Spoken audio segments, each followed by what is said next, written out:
Well, we're still in number 6 in our book-by-book studies in the book of Numbers, and we'll perhaps do one more on the Nazirite vow. And the two famous things about the Nazirite vow is the herd growing. We've thought about that. The other thing is that they were teetotal. No alcohol, no wine. In fact, nothing of the grape at all. No grape skins, raisins, anything. Right away from that.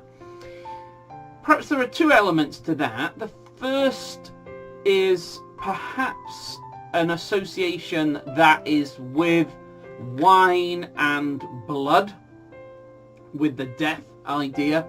And we can see that perhaps most clearly when Jesus goes to the wedding at Cana and alerted to the fact that they'd run out of wine, and he says, well, I can't fix that because it's not yet my time to die, basically, not my time of glory, time to die. So in his mind there's some sort of equation there. But probably with the Nazirite, who is zealous for the Lord and wants to be full of life, of the Spirit, I think probably the verse we're looking for is Paul's point that don't be drunk on wine, but kind of get drunk on the Spirit. Because when we are dealing with difficulties in life, when we're looking for comfort, we're looking for life, we're looking to be soothed and to deal with life, it's very easy to turn to alcohol, to wine, to do that. And look, I know that a lot of ministers do that, and it's very demanding, a lot of pressures, and what is at first a perfectly innocent thing can get out of control. And for, millions of people, that's what happens. And Christian people can do that, where they are just coping with life by this kind of spirit that is alcohol, wine, and it makes you feel better in the moment. And the numbness that can come when you've had quite a bit to drink, that sense of the numbness where you can't, that's in some ways what people want most of all, the numbness that you can't, all the problems are gone and you just can't think, you can't feel. So in a way it's a choosing of death and a mindlessness, and there's a great attraction to that, alcohol, drugs, or there's other ways of getting into a sort of trance-like state with different things we may view that can bring about that sort of forgetting and an escape.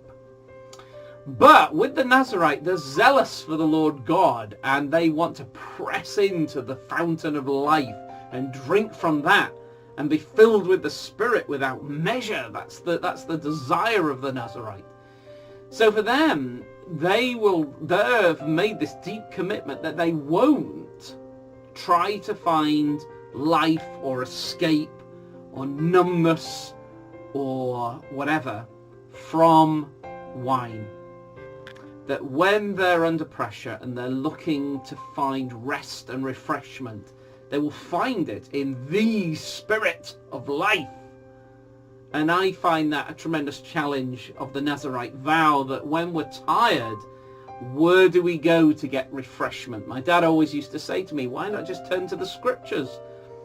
And I'd be like, no, I want to play a game, I want to watch TV, I want to do something like that when I was young. And he'd say, why not read the scriptures and find refreshment there? And at the time I'm like, no.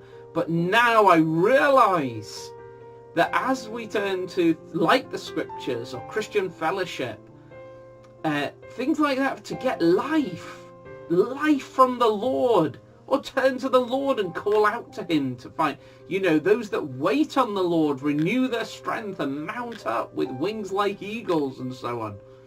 And Jesus said, if we're weary and heavy laden, come to him to find rest, deep down rest for our souls. Well, that's the challenge of the Nazirite. The Nazirite would do that. And when they're tired, wait on the Lord. When they need to be soothed with the wounds and burdens of life, go to Christ who is filled with life beyond measure. That Nazarite vow, I know that people in the 18th and 19th centuries, Christians, would take a Nazarite vow, quite like that. I don't really think people do it today, but the challenge of the Nazarite is always with us.